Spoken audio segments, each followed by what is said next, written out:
In 1942, the city of Los Angeles awoke to the alerts of a mysterious aircraft off the coast, followed by the boom of anti-aircraft artillery firing in the early morning hours. While many believe this event to be evidence of an alien visitation, is there a simpler explanation that reveals the truth behind the so-called Battle of Los Angeles? This is Red Web.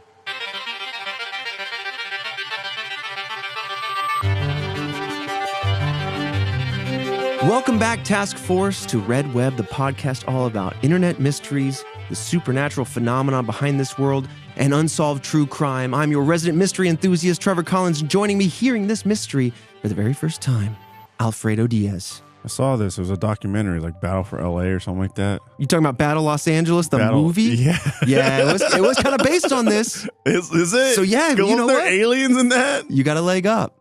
Okay. Yes.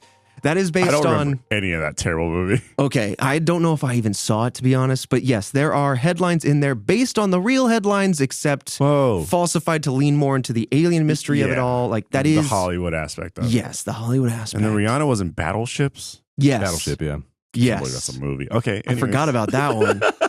Yeah, not that bad a movie, honestly. Wasn't that bad. It was okay. Not that bad, Christian. Yeah, we'll quote you on that. But it's official Red Web review. But yes, the Battle of Los Angeles is what it's called.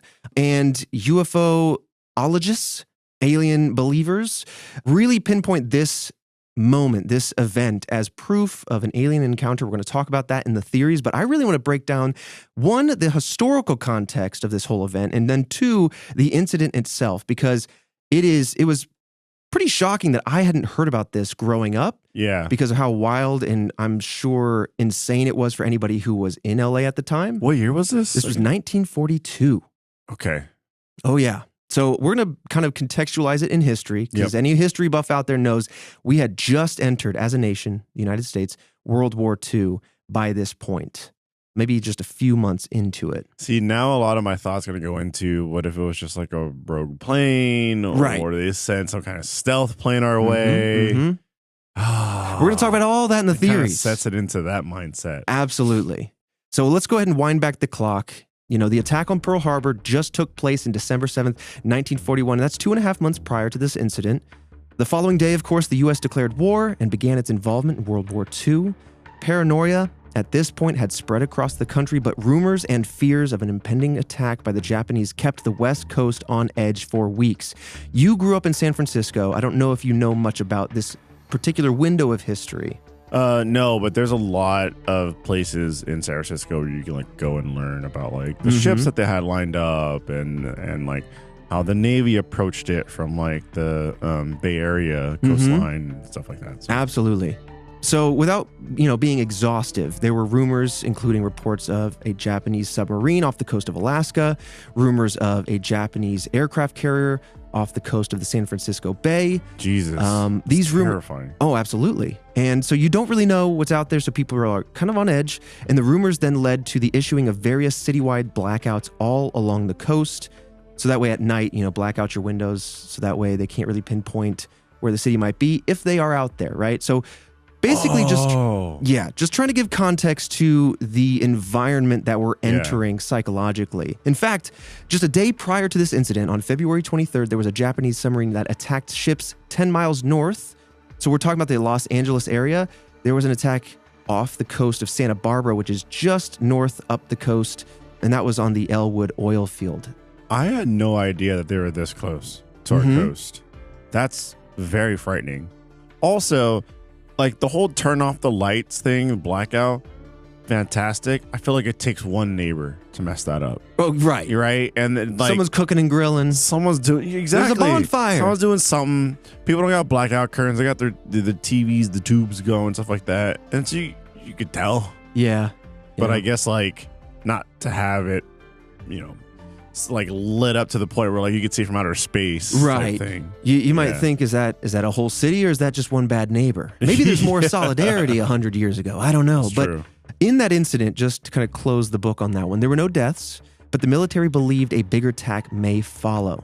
So that then leads us to the eves of this incident. They were on yellow alert until February 24th at 10:23 p.m., which then leads us up to February 25th, 1942. the incident. So this was in the wee hours of the morning at 1:45 a.m. The coastal radar detected a blip, an unknown aerial target flying 120 miles west of Los Angeles on a clear moon night. This unknown target appeared to be moving straight towards the city. Bold. By 2:15 a.m., 2 other radars detected the same potential aircraft. With the presence of an unknown target, air raid wardens were woken up and put on green alert, which meant that they were ready to fire. So to go through the whole spectrum of alerts, we have the green alert, of course, which means ready to fire. You have yellow, which was already pre-existing, which means wardens were at their posts. Then you have red alert, which means air raid imminent. And then white means all clear. Got it. Yeah. Okay, hold on. We got the coastal guns or whatever. Mm-hmm. Where the hell is Top Gun? Where's Maverick? Where's Goose? Why are they like, if, I don't know. You want them to scramble the jets? Right. If there's something that's like, I see a blimp, it's like, these are bad times right now. Sure. Right? It's already pretty much like the stage has been set. We know where we're at. This isn't just a random, like right now it's, we got a blimp. It's February 13th, 2024. We got a blip on the radar. God knows why. This is like, this could be an attack. Right. Get the jets up there. I don't know. So you're escalating instantly. Well, isn't it our coast? Like, it's our coast, sure. What are we escalating? We got some jets on our home turf. Like, that's it's a good point. You see a blip, and just to reiterate, yeah. it's a blip, assumed aerial aircraft coming in, not a blimp. Yeah, blip. Okay, just to make sure. Yeah, blip. So you see a blip. That'd be really weird if they came at us with a blimp. Bold, slow. Yeah. Let's see if it pans out here. So now we're on green alert. Air raid wardens are ready to fire. Yep. The radars were able to track this unidentified target until it was within 3 miles or 5 kilometers of the Los Angeles coast, at which point it kind of disappeared. It's too close. Very close. It's too close. So around 2:25 a.m., the Office of Naval Intelligence announced the presence of a hostile aircraft, and the air raid alarm system was used for the very first time since the beginning of World War II. This included sirens, searchlights, and a total blackout was issued across Los Angeles. At 3:06 a.m., a balloon carrying a red flare was spotted over Santa Monica. 4 anti-aircraft batteries along the coastline began shooting into the sky shortly after 3 a.m. Wow, that's terrifying. Very terrifying. So, I actually remember those sirens. Like, they would just have the siren tests. Like every other week or something like that? Yeah. And so, I actually vividly remember what that sounds like. I mean, if that went off right now, I don't know. I don't think Austin has one. But if that went off right now, what the hell would we do? Under the desk. Is that the best thing? I think so. That's what, listen. I mean, if you dove under this desk with confidence, I'm in there. Right. This is a sturdy desk. It's pretty sturdy. And it's also the only thing I was trained on. As a boy in Indiana, they would also do those, but it was more for tornadoes and earthquakes. Yeah, it was for earthquakes for us. And so every other Friday, they would send those sirens off. I would feel like Silent Hill was coming and the mists were coming in. Yeah. And we would all get under the desk, hold on. And I'm like, this thing is worse than a helmet, I'll be honest. I know the school budgets. And I just don't know what the heck to do in that situation. yeah. I mean, black out your windows and, Right. probably huddle into the... It's probably very similar to a tornado warning. Get to the most interior, most protected spot of the house, but also a lot of hoping. Yeah, true. Yeah. So the LA Times later reported that, quote, the air over Los Angeles erupted like a volcano. I actually have the next day the Los Angeles Times cover. It's going to show you the photo we're going to talk about later. It's got some other elements to the article around it, including some of the damages from the artillery. Wait, so okay, so I see like all the like lights in the sky. So those were like lights that were, I guess, like headlights for the mounted artillery, and they just start firing. So the spotlights are aimed up at the sky. And in this photo, they're all looking at one central point. And it's very eerie looking, very close encounters of the third kind. Yeah, it looks like, if you, I don't know, just initial look, I'm like just initially looking at it, I'm like, is something like in the sky just beaming light down in a bunch of different directions? And then next to it is some dude's car, and it looks like it had some bullet holes in it. Yes, we'll talk a little bit more about the damage to public property and private property. It was very minimal, but basically some of the shrapnel and shells from the artillery going off damaged a little bit of property around like kind of where they were stationed, but really not all that bad. It was very minimal. But again, we'll kind of dive into that once we talk about the response. That would just be terrifying to look at outside your window. Spotlights go up, you just yeah. Oh my goodness. Right at 3 a.m. too. Oh my god. Yeah, waking up to that is probably very jarring and alarming. Oh yeah. So I do want to say a major source for this episode and the research that we have going into this is a report published by the Office of Air Force History from 1983. All right, so this whole topic kind of slept for decades until 1983, which brought it back to life in the public eye. But there's a chapter by historian William Goss, and according to Goss, while the weapons were firing, the Air Force, quote, information center was flooded with reports of enemy planes, even though the mysterious object tracked in from sea seemed to have vanished, end quote. So basically, a lot of people are now, as soon as these firings, as soon as these spotlights go up, reports are just pouring in. People are seeing things, especially we saw the balloon with the red flare. We saw, the people at the time saw enemy planes, and other people saw like unidentified flying objects of various kinds that night. So that's kind of the cornerstone of this mystery. I'm thinking, I mean, if they saw enemy planes, and I'm thinking the unidentified part is just people that aren't qualified to identify. Could be. You know what I mean? But we'll talk about those planes too. Oh. Because we'll get into the response. Might not be planes. Yeah, 100%. I mean, 100%. What if it was just happenstance that an alien civilization extended their hand out and like flew in on the ship and was like, we have a ton of cures for all of your ailments, mankind, and we just like because it was just bad timing. They're flying in. Aliens are flying in B-52s, and they're like, "Wow, they have very similar aircraft to us, Chlorkazorg. Well, they're gonna really love these vaccinations that we've invented for them. The cure-all for humanity." Oh, Chlorkazorg, they don't seem to like us. That would be a wild situation. I like how, to me at least, the aliens sound like they're of that time period. See? We got these cures, see? They also have a honking cigar, like smoked down to the nub, and they're chewing on it. They're just chewing on it. The paper's flailing and flailing. Now, this barrage of bullets and other weapons across the coast and city continued until 4:14 a.m., so almost an hour's worth of sky barrage. Yeah. I'll be honest, that's enough time for me to wait long enough to get really terrified and impatient and paranoid enough to get into the car and start driving. If it was like 10, 15 you'd be far minutes, out of town by then. Yeah, I feel like I would be good, like gone by then. That, or you would enter the highway like any post-apocalyptic scenario on TV. You'd enter the highway and you wouldn't move, and then you would become a target for whatever potential enemy wants to cut off the arteries to a city. Highways. I would be out of the car if I ran into a standstill like that. I'm out of the car. Mm-hmm. Or is the best thing to do just take a damn e-bike or something like that? Right, you could one wheel on out of there. To a degree. You're nimble. I'm nimble, but only at 10 miles an hour. All right. So in that hour, 1,400 rounds of anti-aircraft artillery had been fired, but not a single one of them, supposedly, hit an aircraft. Jesus. An all clear, a white alert, was issued at 7:21 a.m. It's a long time to be terrified. It's a long time. Even then, I'm sure like the public doesn't get notice of the all clear until sometime after that, right? It depends. I would imagine that they would want it to go out as soon as possible to the public. For sure. You know, you have radio, you have, of course, newspapers, a little slower. Turn the sirens off, but definitely the military was white alerted instantly. Yeah, I guess the sirens are going off for like, 4 hours?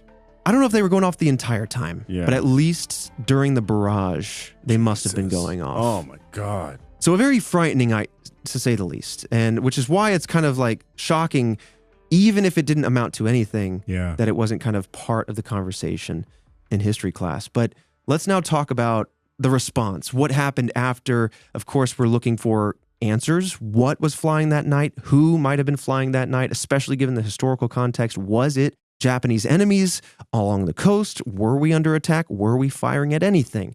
All great questions. So that afternoon, citizens and news sources were both very confused as to what had happened and were seeking those answers. The only physical evidence of the air raid was shrapnel throughout the city, and as I kind of mentioned earlier, minor property damage that amounted to about $500, or using an inflation calculator to today's currency, February 2024, about $10,000. That's it? That's about it. Bro, you can have that in someone's savings account. The government's, they're good. They're good for it. Mm-hmm. Yep. I'm kind of surprised. Surprising, dude. Yeah. Well, especially because if shrapnel was just flying off, period, right? Mm-hmm. You think then it would cause more damage. Right. It would either be something that is, it's on either one end of the spectrum or the other. You're either not having shrapnel fly off and hit stuff, or you're doing that to the point, especially because you're firing off for hours on end, to the point where you're causing a lot of damage in the nearby area. Right. Yeah, it's interesting that it's so close to zero. So hats off, I suppose, to the military for their placement of bases or for their relative control here. Now, what was interesting to me, because I had known about this incident, this so-called battle, I didn't know this. There were 5 casualties that night. What? Yeah, so 3 were as a result of car crashes and the ensuing chaos that happened. People panicking, driving. Think about that. Yeah, just driving too quickly, crashing into one another. And 2, to kind of elicit just how fearful it was that night. I mean, I think we kind of know, we can imagine, but to kind of really evoke that, 2 people passed away from heart attacks due to the sheer panic that was on set. I didn't think about that either. Yeah. So no planes were found crashed on land or in the water, and there was no evidence of any bombs having gone off. Franklin Knox, the Secretary of the Navy, said in a press conference, quote, "As far as I know, the whole raid was a false alarm." The 4th Air Force, the main air defense arm of the West Coast during World War II, reported that no pursuit planes had left the ground as they wanted to assess the threat before sending their limited number of planes. So there's the answer to your question about scrambling the jets. Okay. Yeah. So it seemed that basically in the moment, a blips on the radar could be an enemy. That's how it's interpreted. But they're saying, let's not scramble the jets yet. We got one impending blip here. Let's not alert the whole Air Force, especially if we have a limited number of aircraft and there's others to come. Yeah. We need to be ready. I mean, if they were 2 to 3 miles out before it disappeared, though, I feel like we clocked it in at 125 miles, if I remember correctly. It was 120 miles off the coast. Yep. But varying speeds came in. I'll talk about that in just a second. Interesting. Yeah. I still feel like 25 miles off. I'm scrambling something. Right. It's not an egg. Right. Like, that's too close. That's very close. It got to 2 to 3 miles. At what point do you go, you're just kind of holding, like, the whole point of that is because, you know, you're limited for sure, but the whole point is to use them in this situation. You don't want to be caught with your pants down, but you also don't want to say, like, well, we didn't do anything because we had limited planes. Like, yeah, well, now the city's in ruins. It's a very difficult situation to be in. I don't envy the decision making, but in my head, I just picture like the general and the artillery crew just fire all these rounds, and it's just like in Predator with Arnold, and I think it's Hawkins when they fire off into the jungle, and then he just comes back and it goes, "We hit nothing." Now, at the same time, Henry Stimson, the Secretary of War, told Associated Press, quote, "As many as 15 planes may have been involved, flying at various speeds from what is officially reported as being very slow to as much as 200 miles an hour and at an elevation from 9,000 to 18,000 feet." It's like, is this like the Covenant from Halo? Like, the Covenant from Halo is a collective group of aliens. Mm-hmm. And they're bad. They're the bad guys. Right. They're coming to deliver all the they're coming to glass the planet. Oh, but I mean, like, right. Like, is this like, it feels like it's like a Covenant armada. It's like different states and nations just sent a plane each or something like that at us. Like, I'd be very confused. It was a very confusing night, very fearful. And this is as best as people had at the time, which is, okay, a lot of people say they saw some enemy aircraft anywhere from 9,000 to 18,000 feet. It would be hard to say, right? Any aircraft at 3 a.m. in the sky, 9,000 feet up is going to be tough. I call BS, okay? Possible. It's possible BS. I call BS because when you look, how many times you look into the sky, all right? And Trevor, Christian, task force at large, look into the sky and you go, wow, that's a star. And you go, never mind, it's a plane, it's moving. How are you going to be able to tell if it's an enemy or not? That star's blinking. That's oh, right. It's a plane. It's a plane. Or it's like, that's a plane. Wait, it hasn't moved. It's a star. Like, you're telling me someone in the Bay Area is like, yep, that's an enemy plane. I've seen that one before. No way. That's an enemy. Oh, nope, that's the moon. Yeah. Yeah. I mean, I think that just highlights how fearful it was at the time, right? 100%. But also, on this show, a lot of people want to get their little mitts in the mystery. They want to say, I saw the alien. Yeah. He played cards with my uncle. It was the Zodiac case, the one that we covered. Yep. Very famous case. I think that's the one where just stuck to me the most. Where there's a bunch of people calling in, but like, I did it. That's when, yeah. What? That's when we first said, what? What's wrong with you now? What's wrong with people? Just stay out of it, all right? But of course, we have a lot of eyewitnesses, and so the Army spent the entire day interviewing all of these eyewitnesses. Yeah. Though much of their investigation was not made public until the release of the 1983 document that I talked about earlier. And that's, again, what kind of breathed more life into this, not only this incident, but then also created a little bit of a mystery. Because in my humble opinion, once we get through the theories, I think we do have kind of an answer for this one, but it doesn't stop people from believing. So ultimately, there were many conflicting accounts, as you can imagine, from these eyewitnesses across the city. Some reported blimps, as we talked about briefly earlier. Others reported seeing Japanese parachuters, and at least one person claimed to have seen a bomb dropping. So a lot of wild witness accounts, most of them unverifiable by physical evidence. I would say so. One person said that they saw a bomb dropping. Yeah, they nuked they nuked the valley. Sir, no, they didn't. I live in the valley. I live in the valley, and it's still there. Come on. I saw a bomb drop. Yeah, must have been a dud. I mean, that's just hysteria, right? And Exactly. people, obviously, you're going to be like, I saw something. Yes. But it's just, I don't know. It's funny to me because then obviously there wasn't one that dropped. I think you're 100% right. And then what? You had one person parachute off of a plane, and then what do you start doing? right. Chopping wires, cutting phone lines. What does that person get? I don't understand. Somebody parachuting What in. a weird way to attack I mean, the States.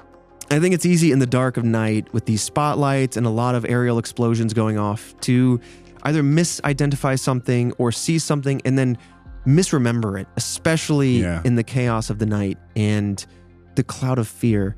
But yeah, there's very little evidence for all of this. And I think that this, to me, is the exact foundation of kind of what happened that night. And we'll talk about it in the theories, kind of break it all the way down as to the domino effect that happened here. But before we get there, I want to talk about a reporter for the LA Herald Examiner, Peter Jenkins. He claimed, quote, I could clearly see the V formation of about 25 silvery planes overhead moving slowly across the sky towards Long Beach. So Jenkins was one of the many who reported seeing a V formation. The Long Beach chief of police told LA Times that he saw a, quote, flight of 9 silvery-looking planes from the Redondo Beach area across the landside of Fort MacArthur and towards Santa Ana and Huntington Beach. And then in that document that came out in 1983, it included that a Coast Artillery colonel saw about 25 planes at 12,000 feet. The commander of the anti-aircraft brigade later said that he believed he saw planes too until he realized what he was seeing was just smoke. Now, again, I love that we can highlight all of these eyewitness accounts, but we do have somebody else who was part of the brigade, part of the anti-aircraft barrage saying, but when I look closer, when I actually analyzed what we were all trying to see, I realized we were seeing the smoke of our own artillery. And we'll lean into that a little bit in one of the theories. Yeah, because I was about to say, does the blip, were they flying so tight together that the blip on the radar was literally all of them just became information? One? It's a great point. Do you think that would be if you could go back and you could be a commander of the Air Force, you could be all right, folks, we're going to do what I call the I formation, where they all fly one above the other. Oh my God. And they create a vertical stack of perfectly aligned planes. Because the radar is XY. It doesn't have a Z coordinate. Nope. So you just have a placement geographically, And not then they're like, oh, it's a single altitude-wise. blip. And then all of a sudden, once you get off the coast, like right off the coast, like, they're fan out. flying a stack. And then they all unstack. And then you just go, nah, that was just for show. Wasn't it cool? I mean, that had to have been possible, right? I feel look up the stack, Christian. It's got to be real. Yeah, it's got to be some kind of military maneuver. We created brilliance today here on the show. It's got to be some kind of maneuver. And if not, let's patent it. That they teach it at Top Gun Academy. Right. This is beyond Top Gun. This is toppest gun. Yeah. I mean, there's got to be, though. Let's go ahead and get Tom Cruise on the horn. Let's see what he thinks about this. Now, all that said, it is worth mentioning because what we do on this show is we're going to break down the historical context. We're going to talk about all the collated information out there, but we're not going to be biased. There were countless individuals that had nothing to report. They witnessed the event and saw nothing of any sort of aircraft in the sky, whether it be blimp, balloon, or airplane. So that is worth remembering. Now, what became known as the Battle of Los Angeles was largely forgotten until the report in 1983 brought it back to attention. So, with that, let's see if we can dissect what happened that night and maybe figure out some answers. All right, let's solve it. Let's solve it, baby. Anything on the stack? Oh, I didn't know you were serious. I could actually. It's like, I'll be honest, I did not take that seriously. I did not even try to look anything up, but I can if you actually want me to. No, I'm just kidding. I'm just kidding. Actually, 1 billion results. It's the most Googled thing today. This episode of Red Web is sponsored by BetterHelp. A common misconception about relationships is that they have to be easy to be, air quotes, right. But sometimes the best ones happen when both people put in the work to make them great. Therapy can be a great place to work through the challenges that you face in all of your relationships, whether it's friends, coworkers, significant other, anybody. Could be a guy that you just met on the street and you just want to get to know them real well, but you got some friction. Therapy can help. Pain in the butt dog. Some pain in the butt dog. That's a great example. Yeah. I really enjoy how BetterHelp makes therapy approachable. There's a lot of stress when it comes to finding the right therapist. How do you do it? Where do you start? And they give you a quiz and they will find you a licensed therapist. Boom. To fit your needs. You can change, you can pivot. It's not daunting, much like real life can make it. Super Quick and easy. convenient. You don't got to go driving to different offices, looking through a phone book. Nada. So, if you're thinking about starting therapy, BetterHelp is a great option. It's entirely online and designed to be convenient and flexible. All you have to do is fill out the survey that I was talking about, and they will match you with a licensed therapist. Plus, you can switch at any time. Become your own soulmate, whether you're looking for one or not. Visit BetterHelp.com/RedWeb today to get 10% off your first month. That's BetterHelp, HELP.com/RedWeb. This episode of Red Web is sponsored by Rocket Money. Do you ever feel like the subscriptions that you have are taking over your life? We're all subscribed to something these days, but guess what? There's a new superhero in town, Fredo, and they're called Rocket Money. I know you know about them. That I do. They're amazing. Rocket Money is the new personal finance app that finds and cancels all your unwanted subscriptions. They're going to monitor your spending, and they're going to help you lower your monthly bills all in one place so you can grow your savings. Oh, I love it. And with Rocket Money, you can have full control over your subscriptions and a clear view of all your expenses. Yeah, I use Rocket Money all the time. It gives me an email with a breakdown of what my spending is and where it's coming from. Also, just a lot of news outlets are reporting that other subscription services this year are going to hike their prices up again. I'm going to forget. So I'll get that email and be like, how much am I spending for the subscription service now? Boom, and then I canceled. Can make educated decisions. Yeah, I also love that they just do that for you. Yeah, some of them is a hassle. You can click it in the app. You don't have to go through all the telecom people that are like, no, we got a deal for you. Like, no, please, please, I don't want to have to lie to you. I just want to, just don't want anymore. So Rocket Money has over 5 million users, and they have saved a total of $500 million in those pesky, canceled, unwanted subscriptions, saving members up to $740 a year when you use all of the app's features. That's wild. So stop wasting your money on things that you don't use and cancel your unwanted subscriptions by going to rocketmoney.com/redweb. That's rocketmoney.com/redweb. One more time, rocketmoney.com/redweb. All right. So As this was the very beginning of the U.S.'s involvement in World War II, many believed that Japanese enemy aircraft were flying about Los Angeles, potentially with the intent of attacking the United States. Stimson, the Secretary of War, theorized that their military might have been sending out kind of reconnaissance planes to get an idea of the U.S. anti-aircraft capabilities, which, if that was the case, mission accomplished. Yeah, well done. We blew a hole in the sky. Yeah, we did. I mean, talk about the ozone layer. It was ripped apart. Yep. Now, he presented an alternative theory, however, suggesting that their military may have sent out commercial planes to create panic and affect morale. So you joked about a little bit of it just being a commercial airliner, but it was a total theory that was on the table. Like, hey, maybe they just flew a commercial airline over just to get us a little bit on edge, right? Just to tip us over the point and see what would happen. I said that. Psychological warfare. I said that because there was a passing thought in my head of like, what if they had planes that flew a certain elevation and then told the artillery crew to fire to hit a certain elevation, I guess. Oh.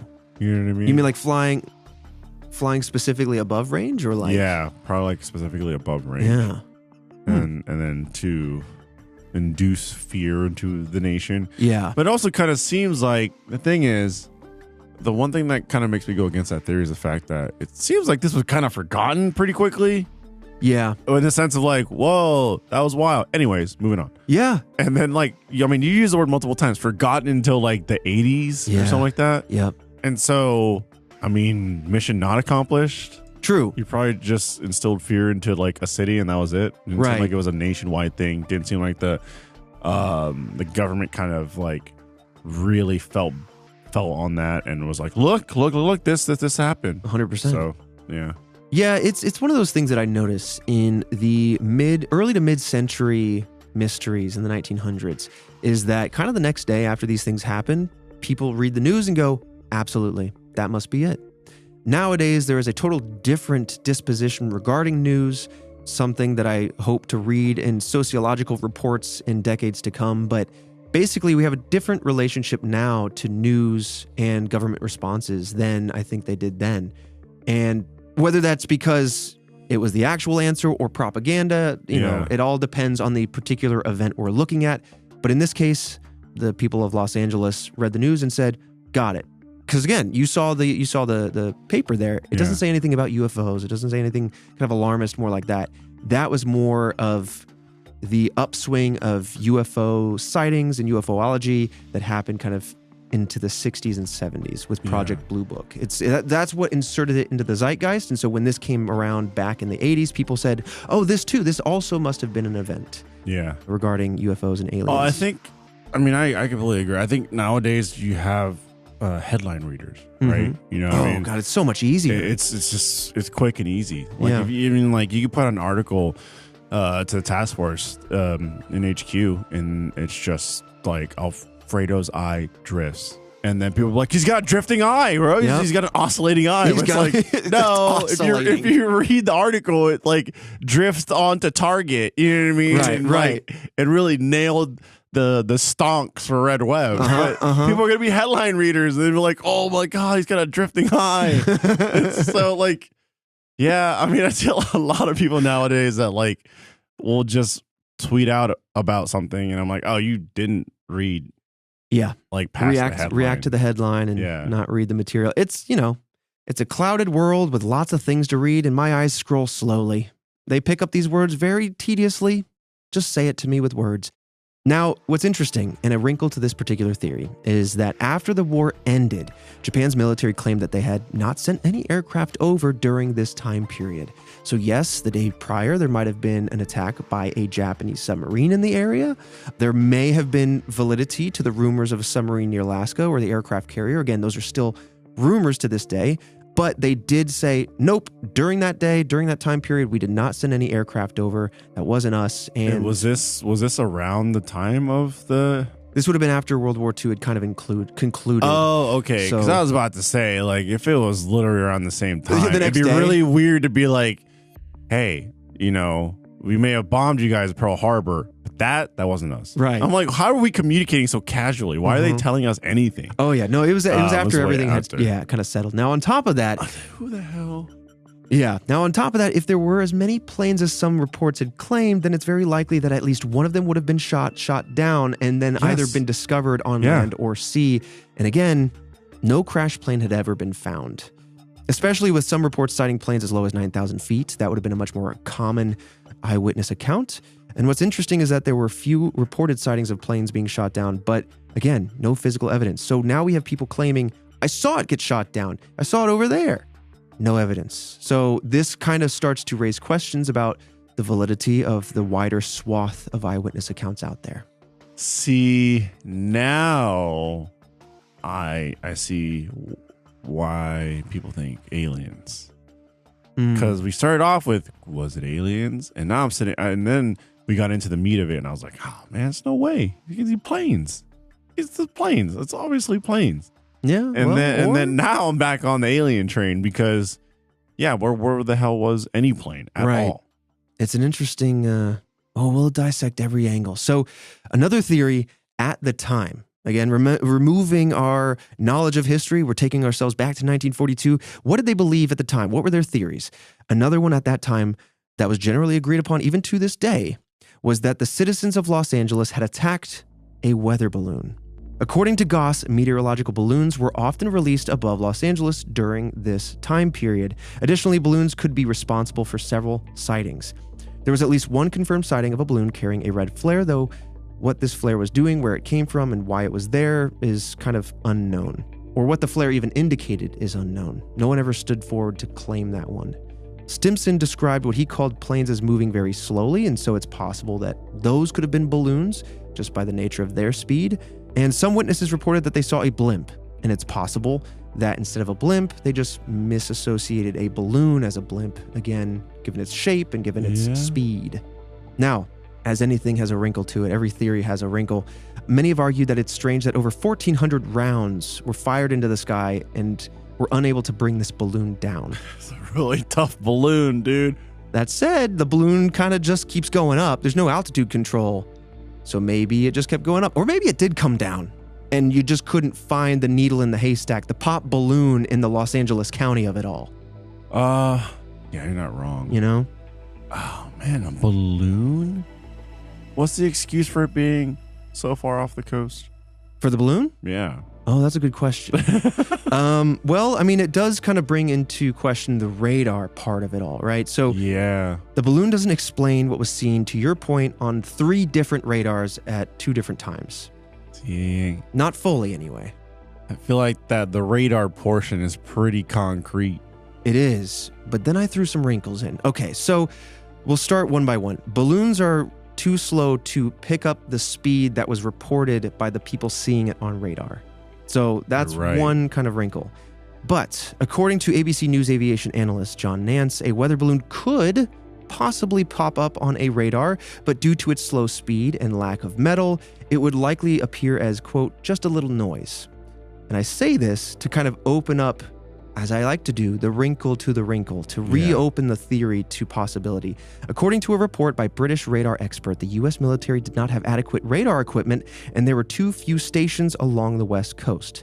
Not all radar technicians were adequately trained to interpret the newer coastal radar and had trouble discerning friend from foe at night.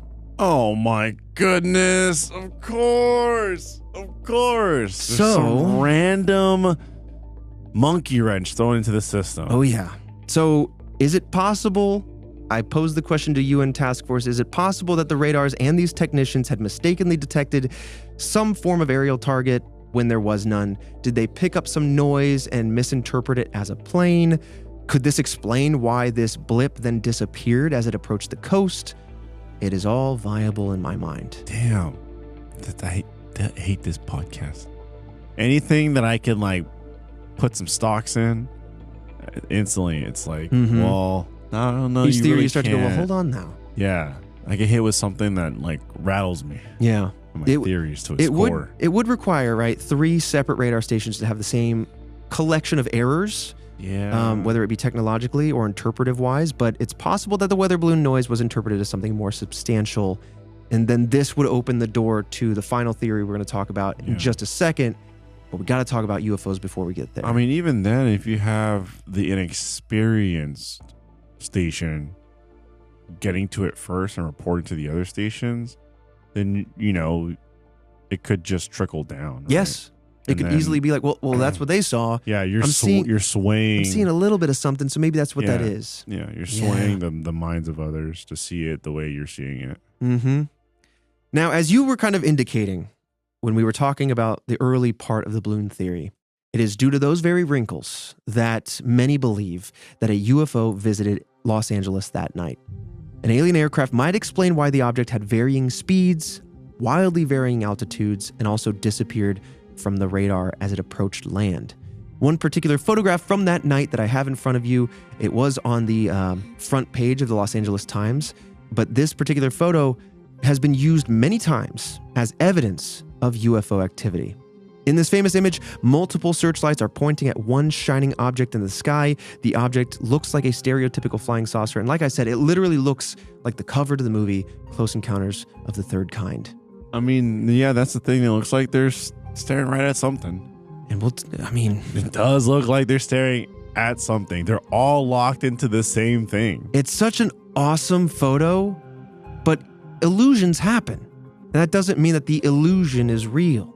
It is important to note, because I have the unaltered photo for you as well. And by the way, Task Force, it's a little altered. I'll talk about that in a second. But Task Force, as always, these photos are available on our social at RedWebPod if you want to check these out, or a quick little Google there. But importantly, like I said, this photo was altered, though this was a common practice at the time because of black and white photography. People would alter the photographs to help with the contrast so the image would read better. Identify what's on there. Okay. Yeah, but the unedited photo is still very strange. If the unedited one? Oh, harder to read. Mm-hmm. Yeah, you don't see as many of the spotlights as strongly as the first image. Mm-hmm. But again, they're all pointing at something because it all converges. And it does look like it has, even in that undoctored one, it looks like it's looking at a series of lights with a big kind of glow on it. Yeah, it looks like they're locked into something. They're locked into something. Firing away. 100%. It is that very convergence of all the spotlights and artillery shots that raise a lot of questions for the people believing that this was an alien encounter. And it's kind of the crux of their theory. So some believe that every light and explosion appears to converge on that one target, and that it would otherwise be very unlikely that everyone would all go for the same, quote, empty spot if there wasn't some sort of aircraft present. Yeah. Basically saying there must have been something, because how else would they all know to look to the same spot? I mean, I guess like when you see a spotlight in the sky at night, you can tell where it's pointing. Mm-hmm. So did one lead the others? Bingo. That's what I think happened. So the effects of anxiety and the confusion of what was going on and what exactly the target was could have made it so that all of the smoke and shell bursts created a target. That one spotlight chased the other, and the others then saw that. And then they're all basically, everybody that's firing at the sky and also aiming these spotlights is all looking to one another for the answer. Yeah. Because if Group A doesn't see it and Group B doesn't see it, but they're like, wait a minute, Group C seems to be looking at something, then they'll kind of all naturally converge because they're each looking to one another for the answer that they also don't have. Yep. And so they are inclined to kind of coalesce into one spot, even if there's nothing there.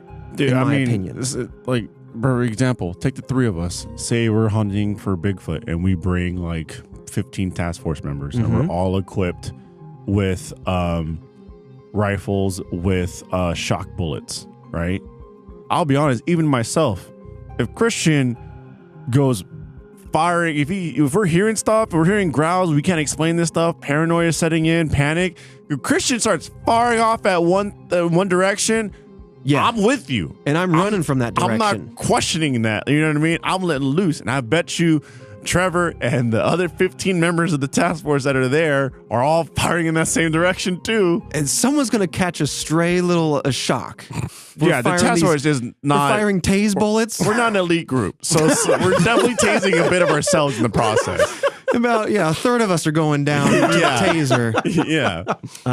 But like, I mean, it's a great analogy. I see it. Like, if a group of people, like, it's 100%. Again, I'm terrified. I'm scared. Whatever you're shooting at, I'm shooting that direction. Right. You've seen it in plenty of scare videos, right? Where someone goes, they yelp at something just to get their friends to yell, or they like pretend that something's coming and they start yelling and running, everyone else in the area that's not paying attention also yell and run the same direction. So I think it is that same psychology at play here that allowed them to kind of track each other into one spot. Because then the confidence is high. Then they're going, well, they're firing there and they're firing there. And, it's a self-fulfilling kind of spot. Yeah, it takes one, but really two is what it'll instill confidence into the entire group. Definitely. And it's particularly the fact that you could see the spotlight so vividly through the sky that I think enabled that. Now, again, I think that does kind of knock out some of the oomph to this particular angle of the theory, but some UFO believers still maintain that the truth was covered up, especially with the inconsistent messaging from various different government agencies. They all, at the time, had a quick, different answer. And so they're saying, see, you don't have the answers either, so this must be a cover-up. And I can't blame them. Yeah, I mean, because you think they'd be succinct, right? Just a quick phone call. What's happening? Let's all get on the same page. But I mean, even when we talked about the Roswell incident, right? Even then, we watched one single government agency, one military, have 3 different answers. Yeah, that's true. It was this. No, it wasn't that. Right. Sometimes people report an answer sooner than the answer is available. Yeah.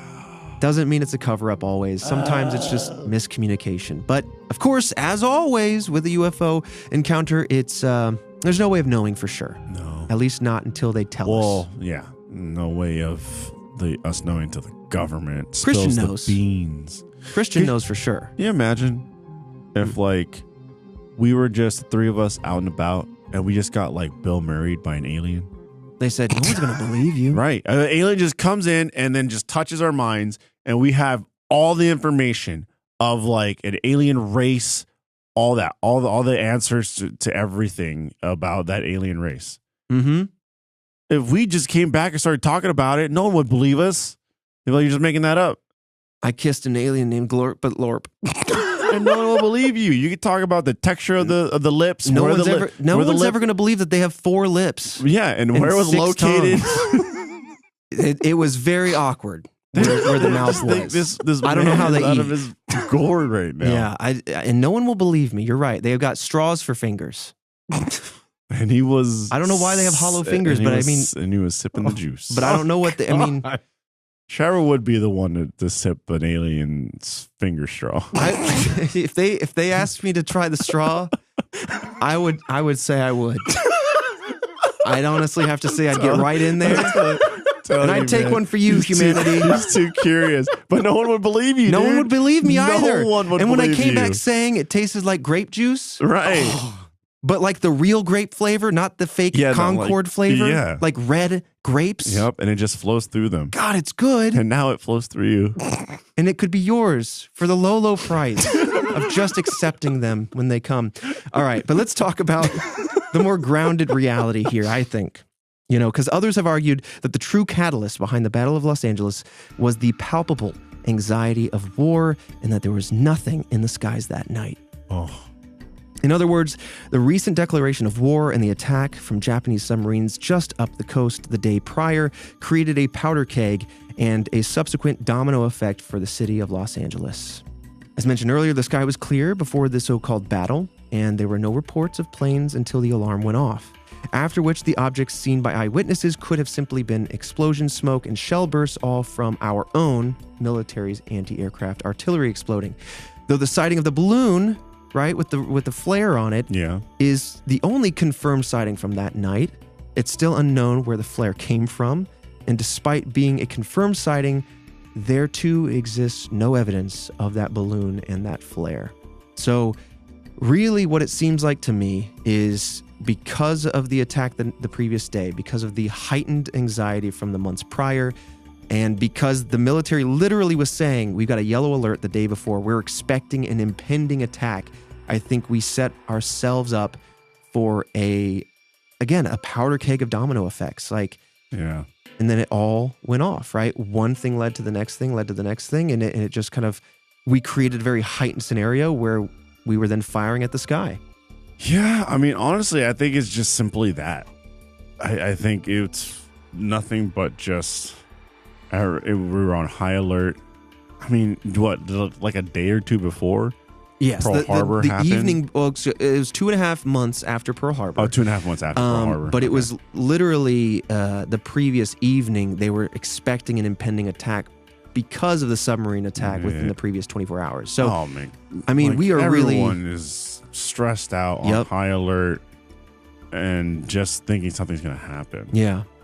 Then you get readings on a radar, even if they're false, it just escalates, and then boom.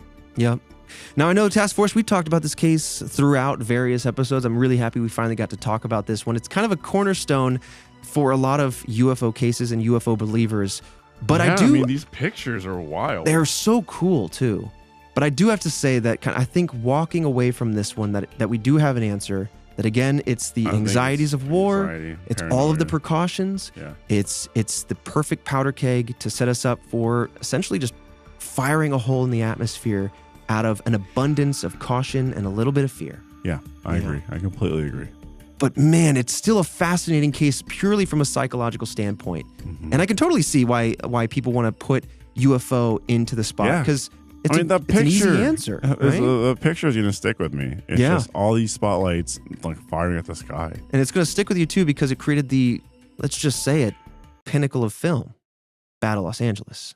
That's where he went. I saw his face on it. Where's he going with this? The face of pain that you didn't hear, Task Force, was me contriving that sentence. I saw it, and I went, there's no serious thing that's going to come out of this man's mouth right now. I had to conjure that one. I felt it in my bones.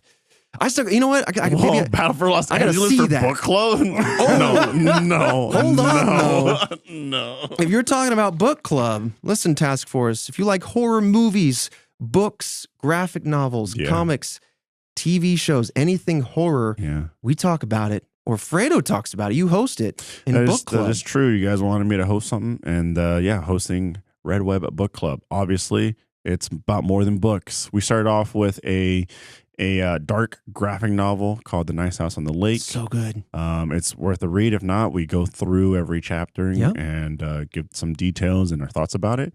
And up next, we are going to be watching and talking about the movie Talk to Me. Oh, yeah. I'm so excited. That's such a good one. That's a good one. Yeah. So we're going to break down the plots and everything. So if you haven't seen it, you're going to get spoiled, but you'll come along the ride with us. Otherwise, watch it as your homework and come in. But yes, if you want to watch that, you can do so at redwebpod.com/first. It is our patronage model as a thank you to Task Force members who go the extra mile to support us. And this is a show exclusively for you first member Task Force members. So thank you again. And I'm super stoked that we have this. Our first episode, the pilot episode for Book Club, is out right now as of March 1st, and it's going to come out every Friday. Also, throw in suggestions. Yeah. I know you guys are going to have a lot of movies, books, TV shows. All that's on the table. We're figuring out the format, stuff like that. Obviously, a book is harder to cover because there's so many pages. Mm-hmm. But, I mean, throw TV shows in there. Throw movies in there. Right. Yeah. Anything. Yeah. So I'm sure the found footage movie that Christian was suggesting will probably be the docket at some point. Mm-hmm. I just rewatched As Above, So Below. That's That's a good one. I've never too. seen it. I've always wanted to watch it. it's about the Paris catacombs. You got to get in It's there. really good. It's like found footage Paris Good excuse catacombs. to do the episode. Yep, it really is. And so like I said, I just threw one out there. One saw, the other one hasn't seen it yet. So throw out your suggestions and it can be a good time. I just love that Red Web, the movie podcast about mysteries, now has We have a film production shirt. now has a book podcast about movies. Yeah. So Yeah. It's a bookshelf with like a DVD player and just DVDs. you can throw a vinyl in there, Or or you can throw a book vinyl club in there. vinyl. That's April Fool's Haunted is a tapes. vinyl episode. Excellent. All right, everybody. Well, thank you so much for listening to yet another mystery. I feel like we're coming away a little bit cleaner this time because I feel like the confidence levels are higher. Yeah, I'm very confident. Usually in that. we walk away with a little bit more, uncertainty about the world, the I'll be mystery honest. unsolved, but, We talk about it all the time. If we had a time machine, I don't think I'd go back and check this one. No. I want to be on my list. Maybe just like a recording of it if somebody had the camera out, a home video. I But might see that. all right, Fredo. Well, I'll see you right back here next Monday for another mystery.